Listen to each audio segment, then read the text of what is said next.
সেই দিন শীতের সন্ধ্যেবেলায় আমার এক বান্ধবী বলল, তুই তো এত কিছু করিস, একদিন চিকেন পকোড়া কর দেখি। আমি বললাম, চিকেন পকোড়া কেন? তোদেরকে চিলি চিকেন করে খাওয়াবো।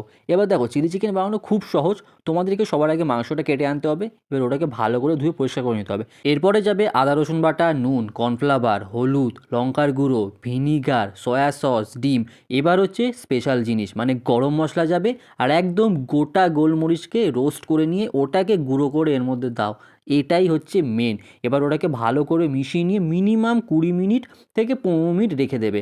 রেখে দেওয়ার পর একটা সস করে নাও। আমি এখানে কিচ্ছু দিইনি, শুধুমাত্র টমেটো সস আর সয়া সসটাকে ভালো করে মিশিয়ে নিয়েছি।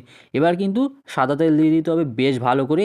একটা একটা করে চিকেন পকোড়াগুলোকে এর মধ্যে ছাড়তে হবে, একদম মিডিয়াম টু লো আছে রাখতে হবে। আর মাঝে মাঝে কিন্তু হাতা দিয়ে একটু নাড়াচাড়া করে উল্টে দিতে হবে। ভালো করে ভাজা হয়ে গেছে, তুলে নিতে হবে। এবার এইগুলোকে সাবধানে রাখতে হবে, নাহলে কিন্তু ওইগুলো এসে না এরা এখানে হাফ শেষ করে দেবে, মানে আমার বেলা যেটা হয়েছিল। এবার একটুখানি তেল কমিয়ে নিয়েছি, তারপর ওই কিউব করে কেটে রাখা পেঁয়াজটা এর মধ্যে দিয়ে দিয়েছি, হালকা নাড়িয়ে নিয়ে তারপর ক্যাপসিকামটা দিয়ে নুনটা দিয়ে হালকা নাড়িয়ে নিয়েছি। এবার কিন্তু ওই আদা রসুন আর একেবারে লঙ্কা, পাকা কাঁচা সব লঙ্কাগুলো এর মধ্যে দিয়ে দিয়েছি। কেননা যা সব মানুষজন আছে, ঝাল না দিলে বলবি রান্নাই ভালো হয়নি। এবার কিন্তু ওই যে সসটা রেডি করেছিলাম, ওই সসটা এর মধ্যে দিয়ে সসের বাটিটার মধ্যে একটু জল দিয়ে ধুয়ে নিই, ওই জলটাও এর মধ্যে দিয়ে ভালো করে মিশিয়ে নেওয়ার পর ভেজে রাখা যে কটা চিকেন পকোড়া বেঁচেছিল ওইগুলো এর মধ্যে দিলাম।